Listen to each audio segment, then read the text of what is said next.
Bonjour amis traders, comment allez-vous? C'est Emmanuel Chauvin, bienvenue dans cette nouvelle vidéo REM, réussir ensemble maintenant. Aujourd'hui, j'avais envie d'aborder avec vous cette question qui est assez importante quand même. Quel budget peut-on consacrer pour se former au trading? Alors bien sûr, je vais commencer par vous expliquer la première méthode. Vous êtes autodidacte, vous voulez vous lancer dans le monde de la finance et vous n'avez pas envie de vous former chez une école. Aucun souci à ce niveau-là. Moi-même, personnellement, je suis autodidacte, donc vous pouvez réussir en termes d'autodidacte. Maintenant, il faut comprendre que la différence entre autodidacte et trader indépendant qui s'est formé justement via une école ou via plusieurs écoles, c'est le temps. Le temps, ça fait tout. C'est-à-dire que, si vous voulez, pour acquérir au moins, je dirais, 2 ans d'expérience sur mes 2 premières années, il m'a fallu énormément de temps. Et malheureusement, ces 2 années-là, je peux vous dire qu'elles ont été vraiment difficiles. Parce que sur ces 2 ans, j'ai appris ce que la gestion de risque, j'ai appris ce que la tendance, j'ai appris ce que la convergence, etc. J'ai appris ce que le contexte. Et en, allez, je dirais 1 mois dans une école, on peut apprendre tout ça. Après, bien sûr, on ne compte pas la mise en pratique. Là, c'est vraiment de l'apprentissage. Si vous prenez un cursus d'1 mois dans une école, il vous faudra au moins 2-3 mois de mise en pratique pour au moins commencer à assimiler l'environnement et vraiment tout ce qui va être à apprendre. Si demain je vous dis, voilà, vous avez le point pivot, etc., dans la formation, j'apprends énormément de choses à mes étudiants. Bien sûr qu'au bout d'1 mois, si vous suivez la formation pendant 1 mois, vous n'allez pas être rentable dès le début. Il faut bien sûr une période où on va s'entraîner, comprendre, assimiler et mettre en pratique. Une formation, peu importe l'école où vous allez, ce n'est pas quelque chose de miracle. C'est juste, on vous donne les clés pour réussir, et c'est ensuite à vous de prendre ces clés et d'aller ouvrir les bonnes portes. Certaines personnes, malheureusement, s'attendent à ce qu'on leur ouvre leurs portes pour eux. Chaque trader est différent, chacun a une personnalité différente. Donc c'est pour ça qu'on ne peut pas garantir d'un résultat dans une école. Maintenant, c'est sûr, voilà, la grosse différence avec l'autodidacte, c'est qu'en autodidacte, on doit apprendre par soi-même. C'est-à-dire que quelqu'un qui veut apprendre comment on trade une convergence va devoir expérimenter des tonnes d'indicateurs, expérimenter des combinaisons, expérimenter, etc. etc. Et c'est ça le gros problème, c'est qu'en tant qu'autodidacte, on doit apprendre de ses erreurs. Donc on doit peut-être cramer plus de comptes qu'un trader qui est passé par une école. Maintenant, pour moi, il n'y a pas de grosse différence dans le sens où, que vous passiez par une école ou que vous soyez autodidacte, si vous êtes un jour gagnant, vous le serez. Et si vous êtes perdant, vous le serez dans tous les cas. Maintenant, pour moi, passer par une école pour se former, c'est un gain de temps. C'est-à-dire que, en règle générale, on va gagner 3, 4, 5 fois plus de temps. Je sais que moi au début, si je n'ai pas pu me former dans une école, c'est pas parce que je le voulais pas, au fond de moi-même. C'est parce que je n'avais pas les moyens. C'est aussi simple que ça. À l'époque où je me suis formé, où j'ai commencé les marchés financiers, c'est donc il y a 6 ans maintenant, même un tout petit peu plus, les formations étaient à 5 000, 10 000 euros. J'avais 17 ans en gros. Vous ne pensez pas qu'à 17 ans, j'avais les moyens de me former dans des écoles là. Et donc la question qui revient souvent, c'est comment je fais pour me former si je veux passer par une école? Donc c'est pour ça que je ne veux pas parler des autodidactes. Les autodidactes, toutes les vidéos que je fais ces derniers temps sont destinées aussi aux traders autodidactes. En tout cas, je l'espère. Mais là, on parle de formation. Mon plus grand conseil que je peux vous donner, en toute honnêteté, c'est d'aller privilégier la quantité à la qualité. Alors vous allez me dire, ouh, c'est bizarre ce que tu dis, parce que à l'inverse, dans ton trading, tu dis plutôt privilégie la qualité à la quantité. Je vais vous expliquer pourquoi je vous dis plutôt de la quantité. À la différence du trading pur, où on va prendre des positions, on va plus les miser sur la qualité des positions, les formations de qualité, en règle générale, coûtent 10 000, 5, 10 000 euros. Le problème là-dedans, c'est que si ça ne correspond pas à votre style de trading, si jamais vous apprenez à la fin de cette formation que ça ne correspond pas à votre psychologie, à votre manière d'être, comment vous faites pour rentabiliser la formation? Et c'est ça le gros souci.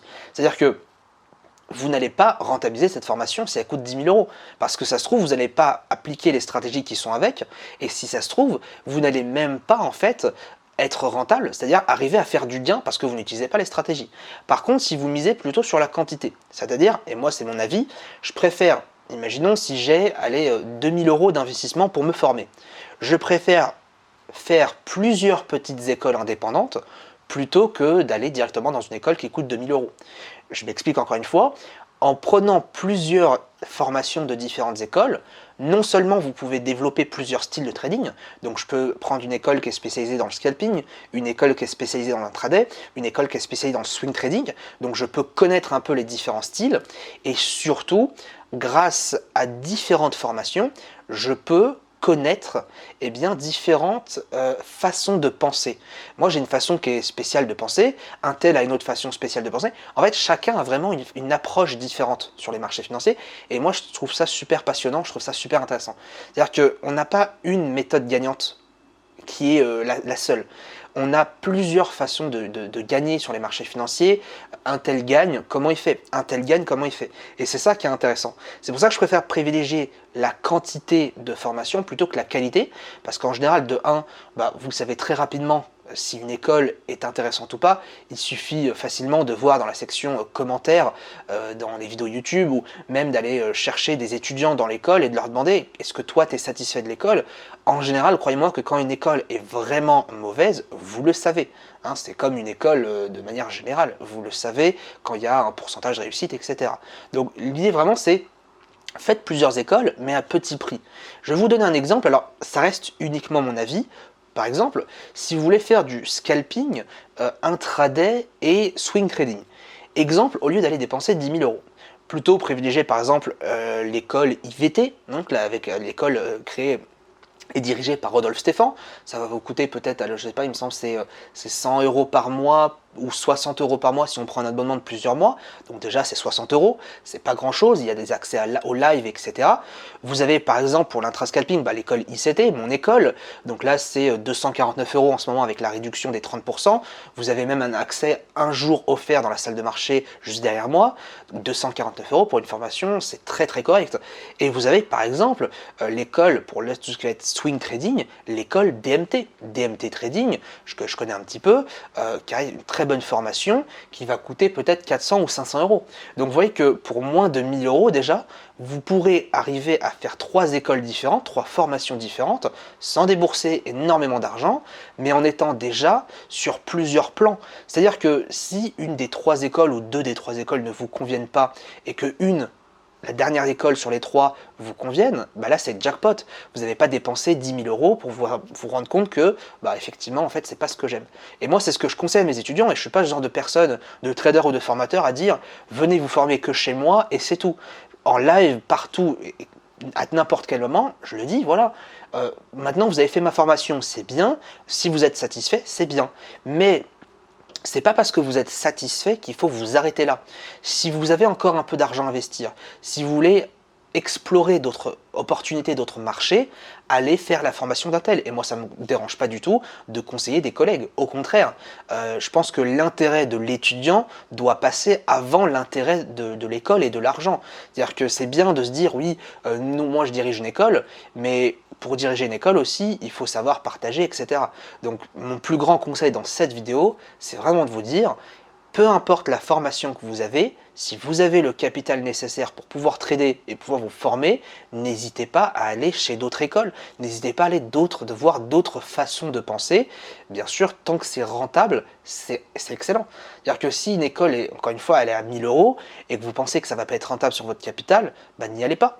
Faites en sorte que votre capital de trading puisse rentabiliser par la suite sur 1 mois, 2 mois, 10 mois, peu importe après la qualité de la formation, faites en sorte que ça puisse rentabiliser votre formation et vous faire gagner encore plus en termes de pourcentage ou même juste en termes de connaissances, diminuer le nombre de trades gagnants, augmenter le nombre de trades, diminuer le nombre de trades perdants, ce petit lapsus, ou augmenter le nombre de trades gagnants, analyser, aller sur d'autres marchés, etc. etc. J'espère en tout cas que cette vidéo vous aura plu.